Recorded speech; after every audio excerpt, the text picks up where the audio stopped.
Hablaremos esta noche del teatro en Roma, donde, como en Grecia, los teatros eran de enormes proporciones.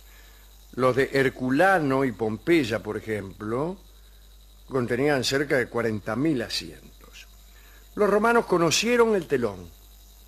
Siempre decimos que en el teatro isabelino no había telón. Bueno, en el teatro romano sí. Lo llamaban cortina y funcionaba al revés del actual.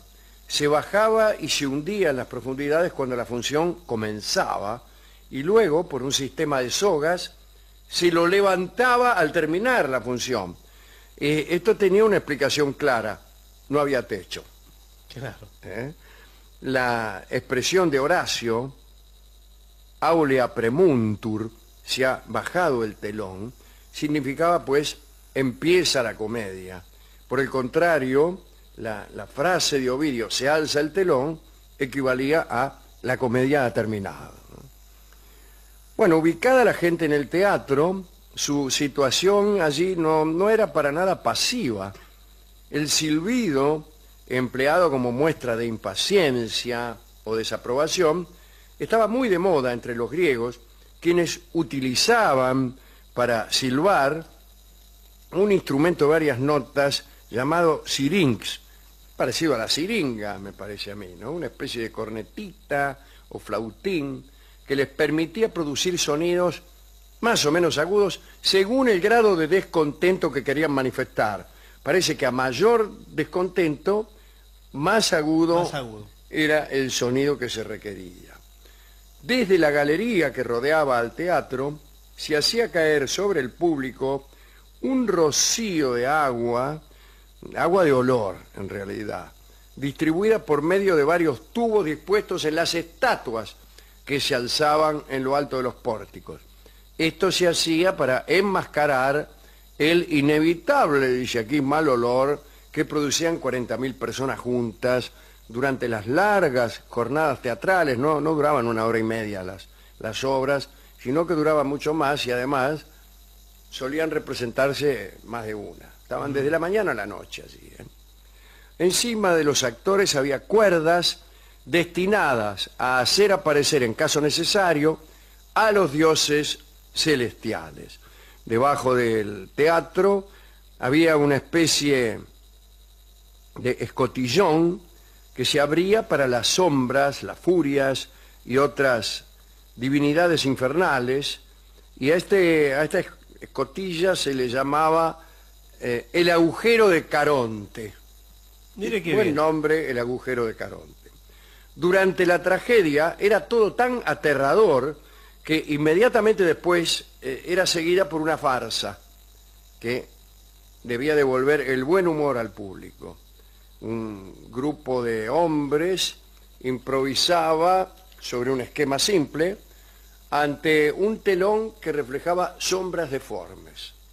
También existían, como hoy, artefactos para simular nubes, truenos o relámpagos.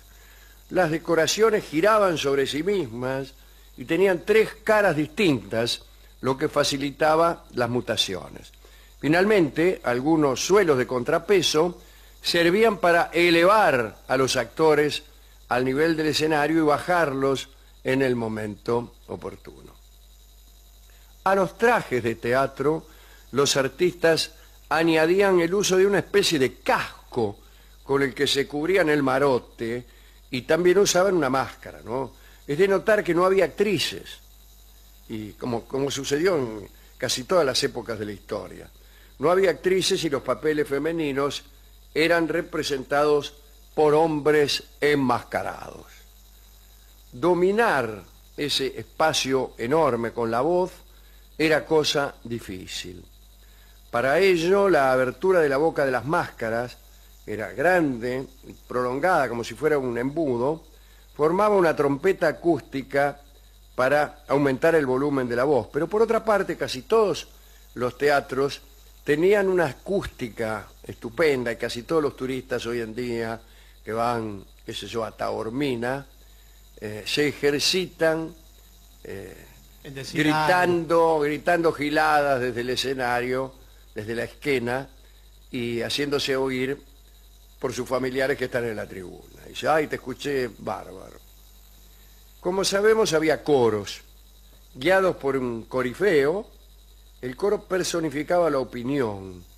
Con una palabra, con una fórmula cantada, se explicaba a los espectadores aquellas cosas que no estaban puestas en escena y que no eran explicadas por el actor. Yo no sé si no está hablando de las didascalias finalmente, pero creo que no. La didascalia es algo que está en el texto, pero no en la representación. Como ahora los espectadores, al entrar en el teatro, recibían o eran recibidos por acomodadores y que les daban una ficha de hueso o de marfil y que indicaba el sitio en que tenían derecho a instalarse. El precio de los asientos que medían unas 13 pulgadas de largo, era de 2 óbolos para los buenos. ¿Eso es caro? No tengo la menor idea, ¿no? No sabemos. 2 óbolos los de preferencia y todas las demás ubicaciones ¿Cuánto? gratis. Ah, ¿qué distancia habría entre lo gratis y los 2 óbolos? No Mirá sabemos. vos, la distancia incluso habría de una cierta afectación. Y claro, el que tiene la ficha al hueso ese. Claro, claro. Bien. El público, como hemos dicho, podía aplaudir la obra o silbarla, pero en caso de tumulto en la sala intervenían varios guardias armados, armados con varas, unos palos para restablecer el orden. Ah, mire, Sí. No era la cana, eran tipos... los mismos acomodadores. Los mismos acomodadores. Sí, para le mí, dan un palo y- agarraban un palo y te la daban. Como los teatros eran muy grandes, el que dirigía a los músicos iba calzado, no que iba con un revólver, Ya tenían los palos. no, así que- iba calzado con una sandalia de hierro, scabellum se llamaba, y golpeaba el suelo con el pie para marcar las entradas de los coros, las danzas, las pantomimas, etc. Las mujeres, que no figuraban ni en la tragedia ni en la comedia, fueron sin embargo admitidas como mimos, lo que constituyó un atractivo hasta entonces desconocido. Los ejercicios en que tomaban parte consistían en danzas ejecutadas al son de las flautas y los crótalos. Había algunas convenciones que vale la pena mencionar. El actor que se consideraba que venía desde lejos, o de otra ciudad por lo menos, debía entrar exclusivamente por la izquierda de la escena. Si venía de cerca o del campo, debía hacerlo por la derecha. Y por lo general, el actor desaparecía de la escena solo en el momento de su muerte. Mire Mirá qué vos. interesante, sí. Digamos, para terminar, que los emperadores trataron con mucho rigor a los cómicos. Augusto mandaba azotarlos. Claudio hizo decapitar a media docena de mimos. Tiberio, Calígula y Nerón desterraron a grandes grupos de actores. Y Trajano impidió durante su gobierno que representaran obra alguna. Ya estamos en el segundo siglo, después de Cristo. Trajano allá por el 113, ¿no? Es el momento mayor extensión del Imperio Romano. Fíjese, impidió que representaran ninguna obra de teatro. Cuando uno es actor, debe aprender que su vida quizá vale menos que la de un personaje, ¿no? Que sus sufrimientos son caprichos argumentales, que sus penas son bromas escénicas. Y debe soportar también que el público lo juzgue del modo más brutal.